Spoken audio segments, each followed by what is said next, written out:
All right, I'm Ponera, and I'm here with Brutaxilos. He's sort of the main part of the screen here. Say hello. Um, Uh, and we're going to talk about he actually has some issues with my rant on anthropomorphic aliens. So I'll let you start off by stating your issue, I guess. alright, first of all, I'm gonna apologize. I just got my wisdom teeth pulled, so I'm in quite a lot of pain right now, and I might have some kind of a face right now. I don't know. But, just to start out, one thing that I defend is, basically form means function, and there's a reason why, humans have the shape we have right now. And there would be nothing wrong with creating species with similar function to have similar functions.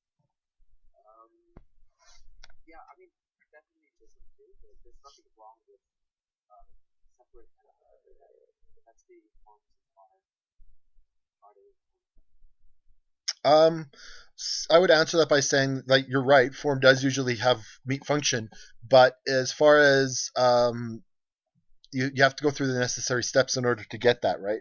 So the fact, like, if we talk about the Protoss, for example, they have two eyes, they have two limbs, they have two legs, they've got a pelvis, they've got I think they've got a backbone as well, like a spinal column. They've got a skull. They've got a cephalized head with the brain, and all that stuff.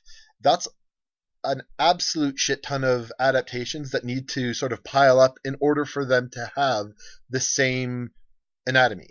So basically, the problem that I'm seeing is that there's more than one way to skin a cat, right? They could easily be quadrupeds with, three arms and only like one leg hopping around like idiots or something like that, right? There's so many different ways to accomplish the same sort of thing. And the problem that a lot of people, this is a common mistake that a lot of people make. They think, okay, well, all intelligent life has to look hominiform, right? Because a lot of times you get basically people comparing us with like the great apes and stuff, and those are obviously hominiform because obviously there's recent common ancestry, right? But a lot of people don't realize, cetaceans, for example, have language, have culture, are extremely intelligent. Octopods, squids, octopi, cuttlefish, also extremely intelligent. Parrots, crows, also very, very intelligent. So, like I was saying, those all have very disparate body plans, especially the cephalopods. They're way out there compared with the vertebrates, right? So that's that's one of my main quarrels with using the form meets function, is that there quite simply is more than one way to skin a cat, and ultimately it doesn't necessarily have to be the same. Okay, so I agree. Like a lot of things that animals you talk about are intelligent animals, right? But you have to take a look at where they are right now. Okay, so if you look at like dolphins or cephalopods, like they are without a doubt smart. I wouldn't argue that like maybe elephants and dolphins might actually have intelligence on par with us too, but they are not at our technological level because they don't have some adaptation. Maybe hands. If dolphins had hands, they could very likely have a civilization themselves, but they don't, and they can't physically make like a building or something. They can make basic tools for their mouths. Um, I also can do some basic stuff for their trunks too, but they can't realistically form extrastellar civilization with what their adaptations have. Um, I would argue what by they saying they don't need to. Yeah, exactly. But with our form, it allows us to go above the line from where we are. Because honestly, we don't have to get anywhere past like the actual banana either. See, the problem there is, like, dolphins, for example, do have rather sophisticated echolocation and things like that. So a lot of times you get various adaptations that don't necessarily. I mean, obviously, you get like orangutans that don't really have. They don't go around building cities, right? And just because we're the only species that we know of that happens to build, like, go into space, for example, it doesn't mean that this is the only form that could do it. I know, I agree. I'm just saying, like, we know that there are restrictions to too. Like I'm not saying that I'm not saying that humans is the human form is the only form that could go into space, but I'm saying that we already know that there are other forms that cannot get into space, right? Yes. Yeah. So it wouldn't be realistic to make a Protoss like a cockroach or something, right? Why not? If well, I mean, obviously, there's issues with size and scaling up the physics when you're there's a reason why insects don't get very big, and a lot of it, in some cases, has to do with oxygen dispersal from things like the spiracles, where they just can't really accommodate a big form with the passive mode of breathing.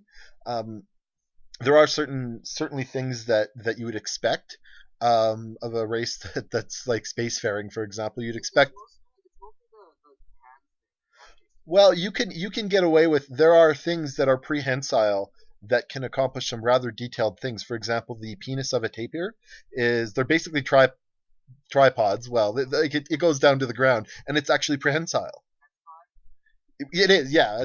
I'm just pointing out that there are other ways. Like, I could see a prehensile penis or a prehensile tail or even a elephant's trunk um, becoming quite sophisticated enough to where they can manipulate tools, and it's from there. I mean, a lot of the tools that we have as humans look the way they do and act and function the way they do because they were made for people by people, right? If you were to get a crow that was going to make a tool or something like that, it might look completely different to function in the same role. Yeah, So I agree.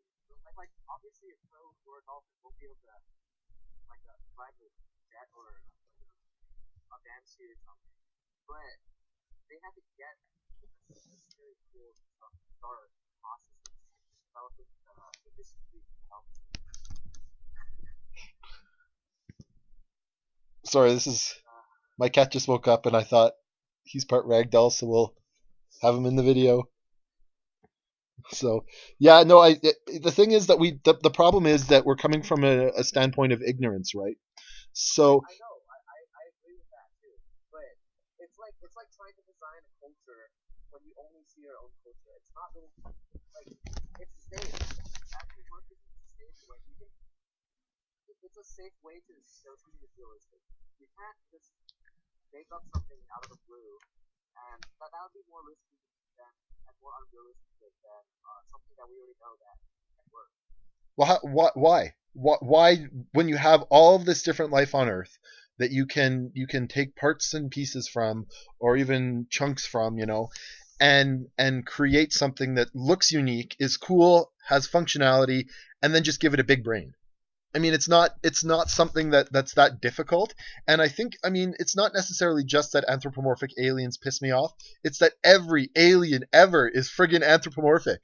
It's like from back in the 50s when you had little green men, all the way up through to like War of the Worlds, the remake. Yeah, sure they were tripods. Yeah, sure they were amphibian looking, but they still were very anthropomorphic. And it pisses me off that nobody is standing up. And that's one reason why I love StarCraft 2 is because the Zerg are very they have fun with some of the designs. Like Mutalisks are really cool to look at. Ultralisks are a lot of fun too, but they're also very tetrapod, right? No, I know. I'm just giving you an example of one developer that's kind of gone out of their way, especially like with the Zerg, to make them not anthropomorphic, right? But then, Okay, look, some things are they try to be unique, but they end up making it anthropomorphic anyways.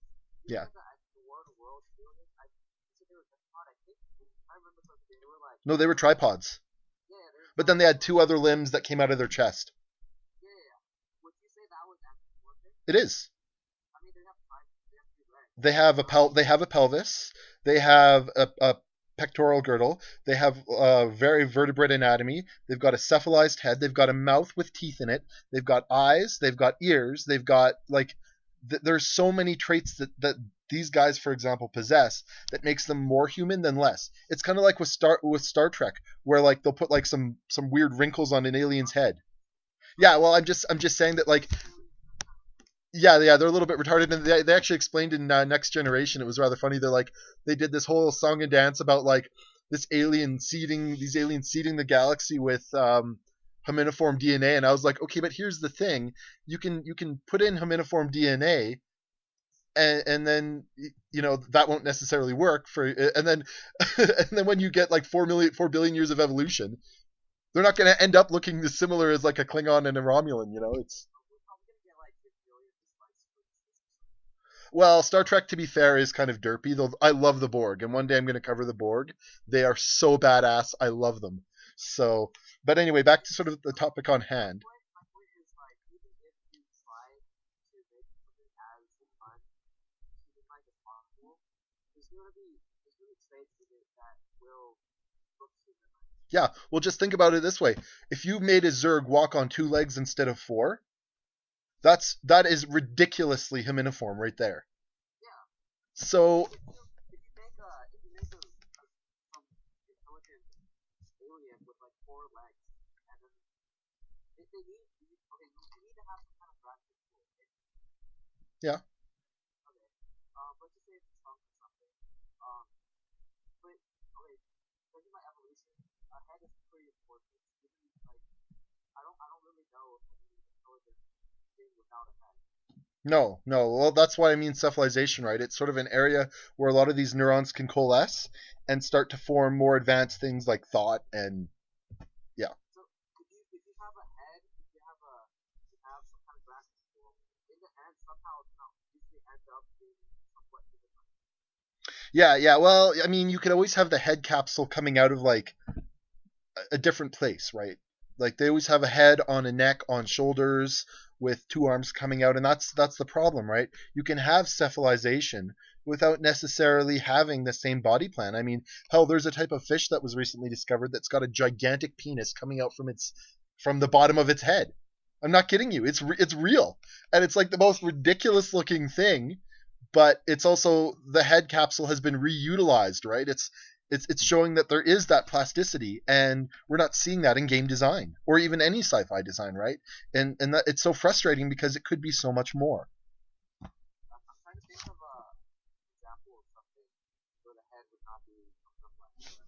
Okay, what about this? You know in Star Wars, the pilot in episode one, where like his head, walking legs are actually on the Oh, you mean Sebulba? yeah. What do you think about that body?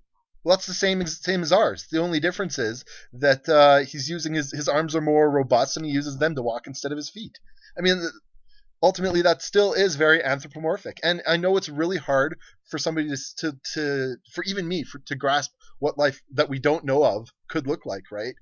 There's so many ways it could look, and it boggles my mind to think about it.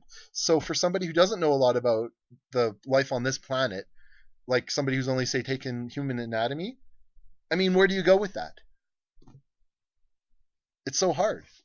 It's just like you could make something look as unhuman as possible, but it would be restricted to whatever it does. I remember seeing the documentary on History Channel. They actually covered about astronomy.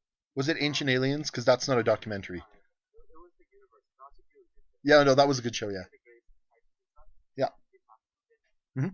Um, there was one episode where they talked about alien species and stuff, and like there was one where like there was like this giant fucking cup, and there was like 2 legs coming out of it, and it was just basically living on a Yeah. I remember they grazed from mosses on cliffs.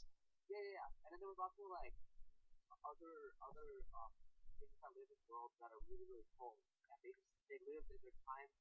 Sometimes they live for much longer, but they move much slower too. So Yeah, they see time differences, right? They perceive it differently because they live for much longer. They take way longer to digest and stuff. yeah. But if you look at that, those things would never be able to get into space. Well, maybe not. Right? It's kind of like well, yeah, you can kind of pigeonhole yourself, especially when you're specializing to the point where you're feeding on cliffs using a giant suction cup. And specialization is a huge problem in evolution, right? It makes you super duper competitive, but then if there's a slight change in the environment, you're basically dead. Look at Platybelodon, that elephant looking. Well, he was a relative of the elephants that had like a gigantic mouth that sort of was part of his trunk. Yeah, it was ridiculous. It was ridiculous, and it probably did very well in like a swampy environment or wherever it was living. But then there was, because it was specialist, it ended up dying, and that's why we see over and over again generalists may get outcompeted by specialists, but ultimately generalists will live on, right? And that's why primates have done so well. So presumably, if something is going to be an intelligent spacefaring capable species, they're probably going to need to come from that where they've got the necessary tools, right? Uh-oh, I've got.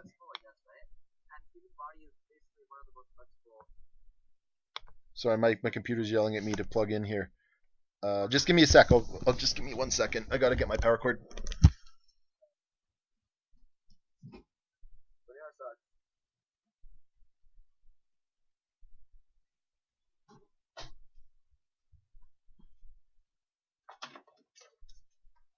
All right, that's somewhat awkward, leaving you hanging there. I'm such a bastard for doing stuff to you like that.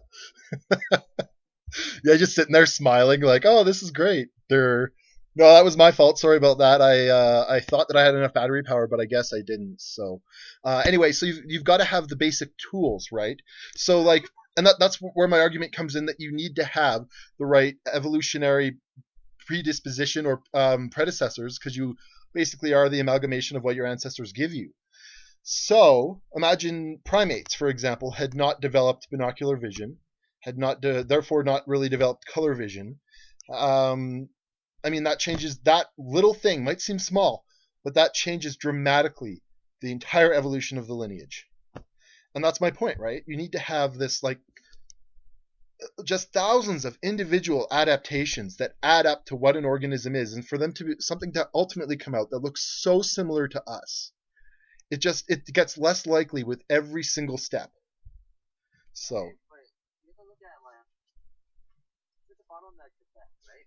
Only the animals with the specific adaptations that humans have, not necessarily all of it, but with some characteristics, can possibly get into the part where it gets to space. well, let's look at what we need. We need to have intelligence, creativity. We need to have a great deal amount of either like sort of a hive mind, if you will. Like, we're sort of a very primitive eusocial society, so we try our best to be altruist, but we really fail at it ultimately. But you do need that sort of working together as a larger whole rather than just like sort of a tribal kind of situation. You need to have, like you had mentioned, manipulation. So whether that looks like a prehensile penis or 500 arms, there's lots of ways in which you can do it. Um, but you do need that for sure, to like tool manipulation and stuff like that. And there's a pretty good chance that you need some other really like, you either need like good eyesight or really super specific echolocation, things like that, right? That really bring the 3D world together, so you can judge distance. You can, things like that. Little things like that can make all the difference. So there's quite a few things. Anything else that we might need for like a spacefaring? Um, Lifespan, I guess. Yeah, lifespan would probably help. That way they can specialize in various fields and things like that. Though, I mean, presumably, yeah, well, presumably it would be possible if, for example, infants, like human kids, like the brain doesn't stop developing till 20. Like, give me a break, right? If you actually have the brain development more accelerated, and they put more into that than they do into living for a long time, you could feasibly have somebody contribute within 20 years, and then they die at like 25. But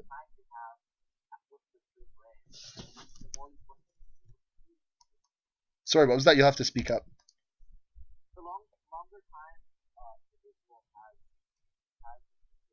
more unless it's like most people now. Yeah, I spend my lifetime doing this, so there you go. Uh, not the most useful, but you're right. Yeah, if you're living for centuries, odds are you're going to be contributing a lot.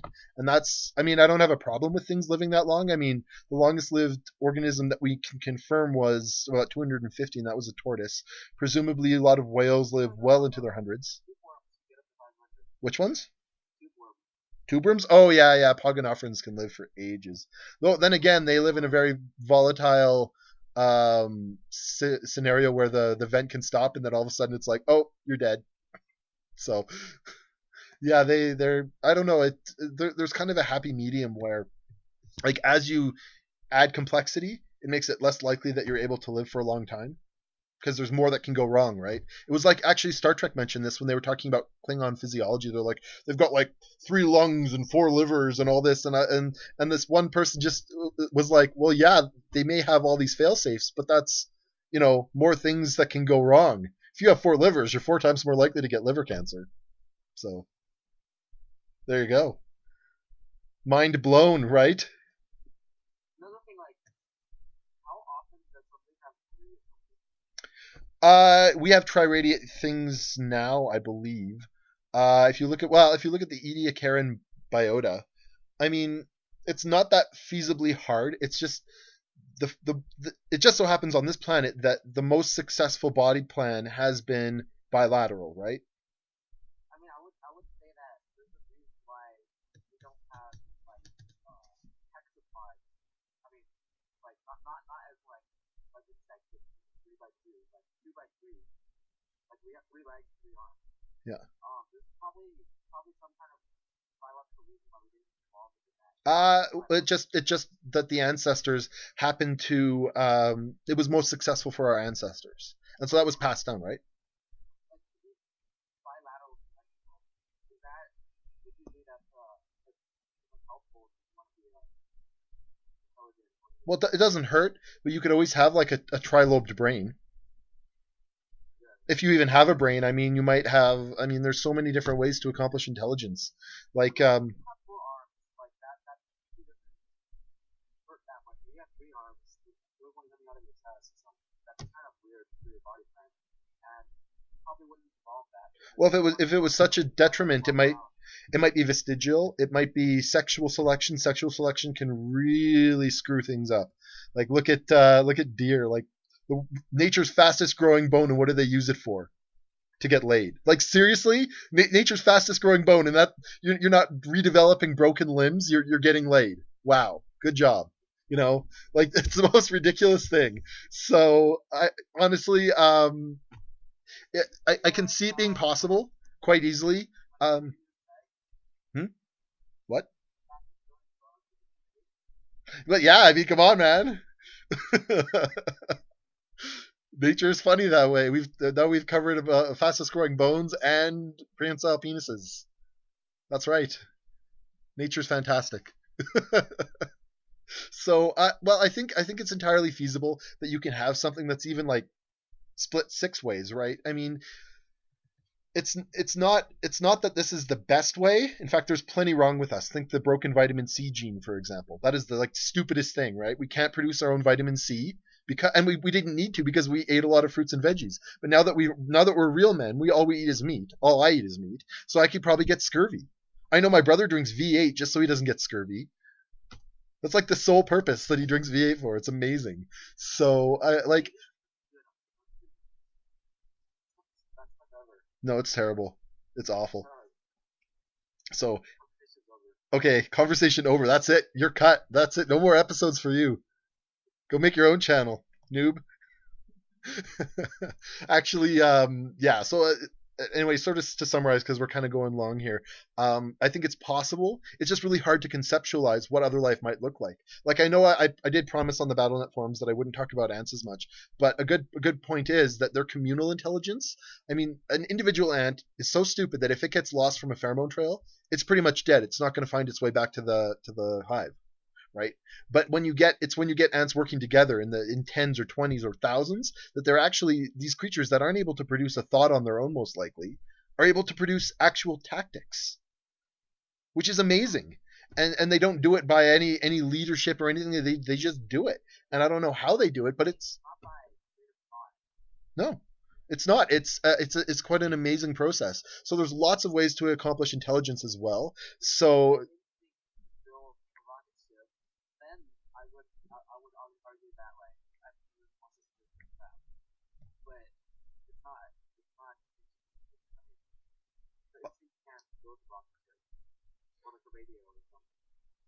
Well, I mean, it's not like people in the 1800s or even early 1900s were building rocket ships, right? You stand on the shoulders of giants, right? So every discovery, every innovation that's made is leading up to that, right? So probably like you remember the quest for fire and all that, right? Like the fire was a big deal, and sure nobody sat down and was like, you know what I really could use now is some cooked food. This would be great. No, they Well, it was probably an you look accident. at you look at evolution and human development, right? Evolution doesn't necessarily make organisms more complex, not No, necessarily, right? no. They just adapt to the situation. Yeah. However, human development has progressed, Oh, and there's a very good reason for that. Because our body plan is so shitty. And honestly, like we are for pound, we're one of the weakest animals on the planet. We're quite pathetic. But we accomplished what we accomplished probably because we were in grasslands and we needed to sort of look for predators, so standing upright was probably a help. It's also more efficient to walk bipedally, so that helped because we actually are more of one of nature's long distance travelers, so that makes sense as well.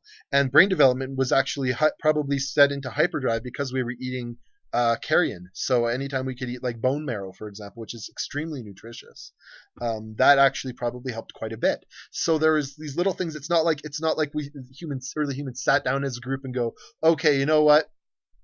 It's much more attractive for females to walk upright. No, no, that's not the case. So okay. I'm assuming you're 90s kid, right? 90s kid. Yeah, I was born in '86. but you grew up in the 90s. Oh yeah. So have you read the Animorphs series? No, no. Oh, God damn it. I don't read that. I don't read garbage. Sorry. Oh, dude, that was okay. Whatever. So there was a alien species in Animorphs called the Andalites, Hmm. and they basically look like these dead parfaits with socks on their head and like weird tail things. And they were supposed to be intelligent too.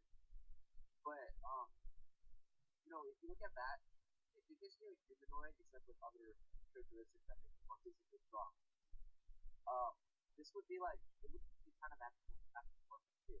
But Hmm. if you look at the body plan, like they're pretty well suited to living in the wild and stuff.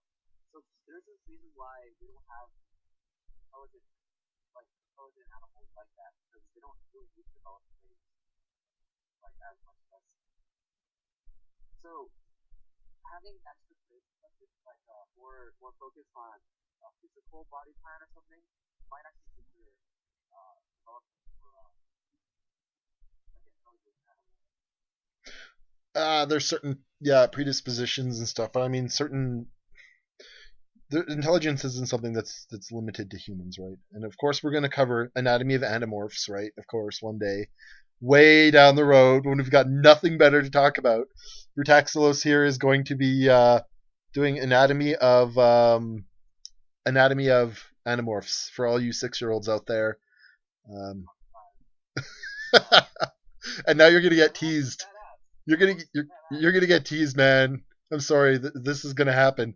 Anatomy of Animorphs. I'm gonna make a That would be video, so much and you're not gonna be allowed to be in it, and it's gonna be everyone from Anatomy of Starcraft making fun of you. Okay, well, I think we're pretty much at time now because it's gone on for quite a while. So, anything to say before I cut you off? um Panera sucks and Just because I won the debate. we'll see. Okay, thanks for